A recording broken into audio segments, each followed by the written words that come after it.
What's up, guys? Welcome to Daily Dose of Reddit. This is your host, Zach, and today's subreddit is r/StoriesAboutKevin. Alright, this story's called My Cousin is a Kevin Who Doesn't Understand How Gravity Works. So this story is about one of my younger cousins. He's currently 14. He is very short. I don't know his exact height, but around 4'4", I should add. This will be kinda important in this story, in my opinion. So this is back when Kevin was 9 and I was 12. We were visiting for family fun, just wanted to see my grandmother. We were at a place that rhymed with Harry Ling for a lunch. I have Dairy Queen? Do you have Dairy King where you live? What is this, China? Funny, because they never had a king, they had emperors. And a lot of their population is lactose intolerant. This restaurant had a strange building structure. Near the front door was a rock wall wall. But instead of rocks, it was misplaced bricks. Because of this, there were plenty of ledges and places to stick limbs. You can probably see where this is going. So we were all sitting inside and eating, most of us at least.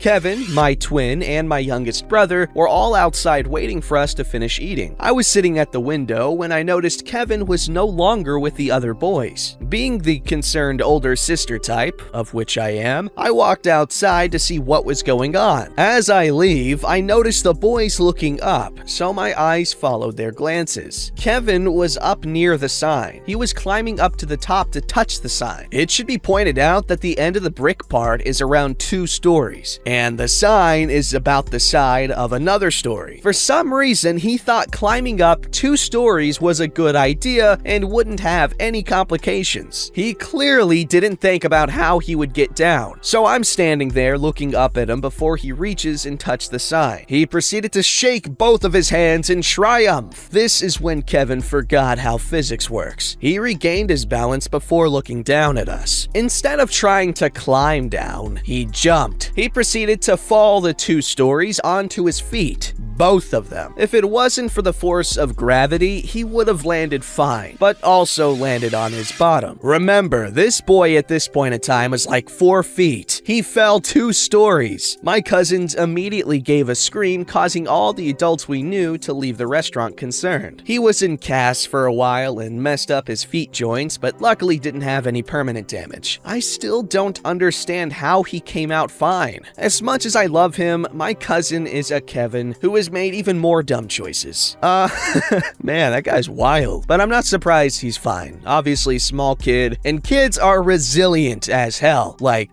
try taking the same fall in your 40s, you're not walking again. Humans are already resilient enough as is. Like, for instance, we break a limb, most other animals just die of shock. Us, we heal, and pretty quickly, relatively speaking. But for like a horse's leg breaks, that horse is getting put down. It's getting shipped off to the glue factory.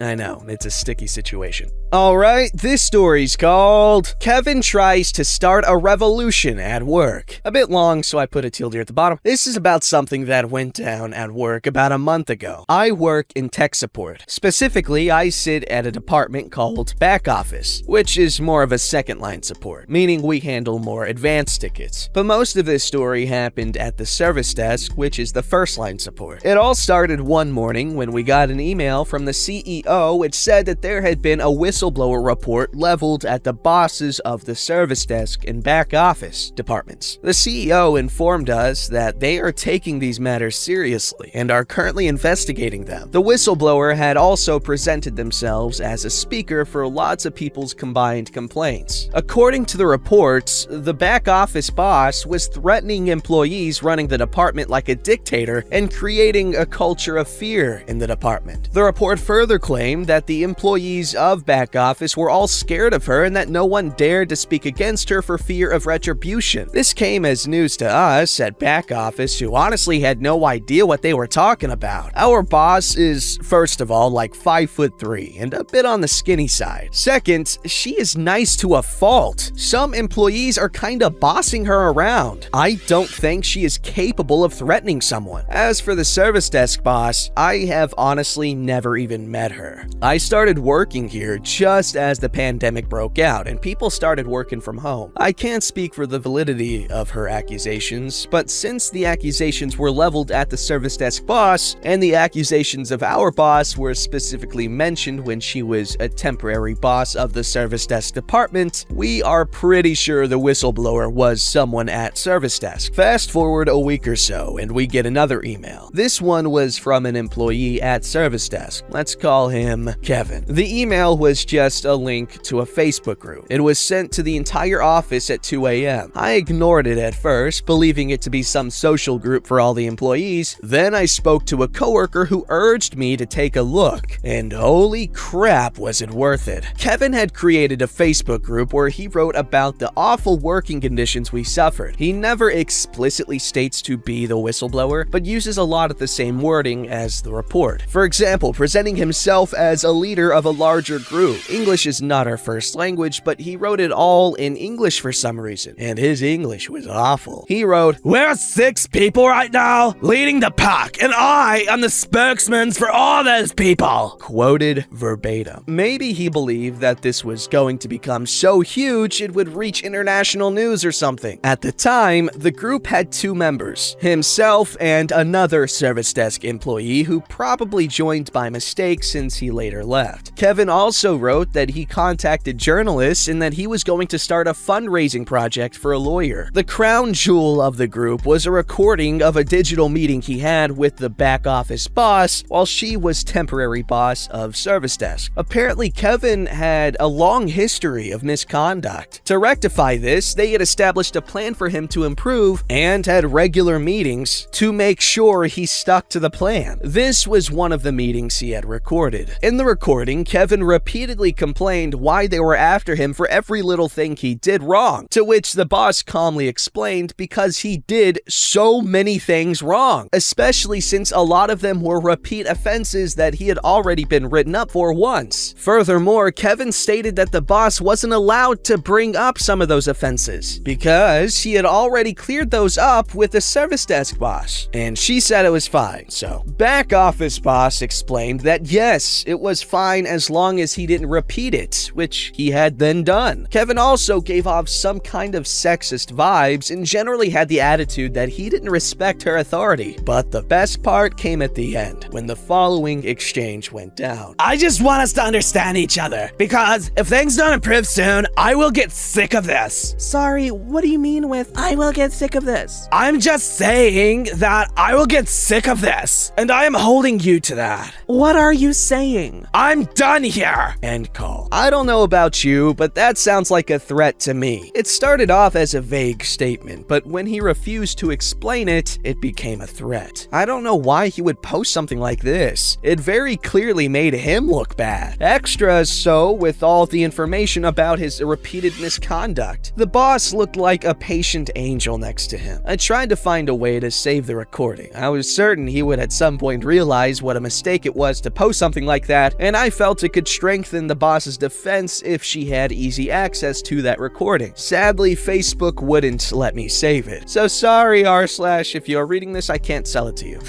As it turns out though, Kevin's crusade against our bosses was just getting started. He posted a screenshot of an email conversation between him and a higher-ranking boss where he stated that he didn't want to have his meetings with back office boss alone because he felt threatened by her. Higher-ranking boss said that back office boss was there as a representative for the company, but that he was free to include a union rep if he wanted one. She even offered to make sure to postpone the meeting to make sure he could arrange it. According to Kevin, this was just confusing legal mumble jumble. Again, quoted verbatim. The screenshot also included the boss's full name and company email address uncensored, and this was a Facebook group. Kevin then posted a link to a blog that talked about how to spot if someone was possessed by Jezebel, as in the biblical Jezebel, and how possessed people would present as manipulative and threatening. So Kevin was basically implying our boss was possessed by a demon. If I was CEO, I would have considered this guy a security risk at this point and have security escort him out of the building, but he stayed. Next up was another recorded meeting with back office boss. This time it revealed that he had tried tried to cheat with his time reporting. One day, he had been 30 minutes late. After clocking in, he had opened up the program and manually changed his clock-in time to make it look like he was on time. He denied this and said he was only 30 minutes late, as if that's much better. The boss pointed out that the logs clearly show that he edited it, and that he could check the logs himself if he didn't believe her. He refused to do so. The company also allows us to take up to an hour of every week to go exercise. Kevin had claimed this hour on a day where he only worked 2 hours. The boss said that it's not against the rules, but it's frowned upon, as they prefer you take it when you work longer days. Kevin blew up about this and asked why they were prosecuting him for something that's allowed. The boss again calmly explained that he is not being prosecuted for it. They are simply asking him not to do it again, especially not mixed with all the other misconduct. Lastly, they talked about how Kevin had forgotten his laptop charger at home one day and had to go home during his lunch break to get it. The bosses had asked him to check out if he was going to take longer than an hour break. Kevin had promised he would be back on time. His phone activity showed that he had been over an hour late and tried to get away with it by not telling anyone. When asked about this, Kevin tried to excuse himself that he had spent his lunch break traveling back and forth from home. He had extra time to eat lunch. He went as far as to ask her if she wanted him to starve. She simply responded, No, we wanted you to check out when you traveled home. We don't want you to try to claim a salary for going home to pick up something you forgot. After that, Kevin mostly just posted some random self-aggrandizing posts where he would talk about how rough we had it and how brave he was for speaking out. He really didn't seem to understand his post did nothing but make him look worse. I don't know if a single person agreed with him that we had poor working conditions. Kevin asked others to email him their stories so he could post them anonymously in the group. No story was ever posted, yet Kevin still talked about this as if he was leading some glorious revolution against some tyrants. When the CEO sent out an email saying that the whistleblower investigation was concluded and that the conclusion was that there was no grounds for the accusations, Kevin was not happy. He made a lengthy post about how the bosses were all liars who protected each other from fault, then concluded by saying that it's not over. Journalists were almost certainly digging into their misconduct and would soon blow this case wide open. After that, I went on vacation for a month and mostly forgot about it. According to my coworker, he posted one more meeting. In this meeting, it's revealed that he was caught manipulating the call logs, reporting calls as being longer than they really were, or even making fake phone calls to excuse not working. Employees can do this, but they keep logs of all alterations. His name was all over the thing. I don't know the exact details because I never got to listen to this myself. My next interaction with this came last Monday when I returned to work. I was greeted by an inbox full of emails to sort through and found a really odd one. It simply said, Unfortunately, I have to reschedule our meeting. I hope you understand. It was sent during my first week of vacation. Then I recognized the name, Kevin McKevin, and it all came back to me. The email wasn't even addressed to me. It was sent to the CEO, and Kevin CC'd the entire office. Who sends an email like that to the CEO? He didn't even give a reason for why he needed to reschedule. I looked for the Facebook group to see if there were any new developments, but the group was gone. I spoke to my coworker about it, and he informed me about the last recording and told me that the group had gone down last week. That meeting that Kevin tried to reschedule was the meeting where the company was going to fire him. Apparently, their incredible patience with this buffoon had finally come to an end. So I am sad to report that the leader of the Popel has fallen. You know what? He was brave enough to take a stand. Where were you?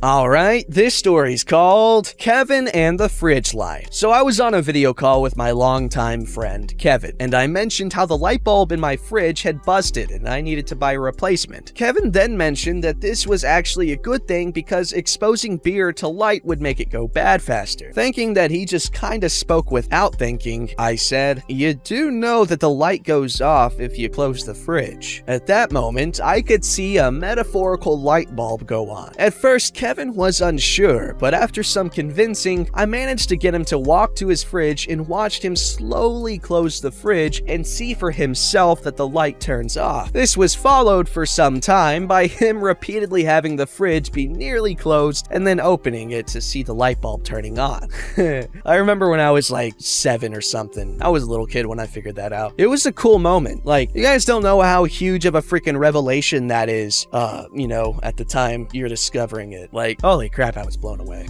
Don't forget to like, subscribe, and hit that bell to never miss an episode.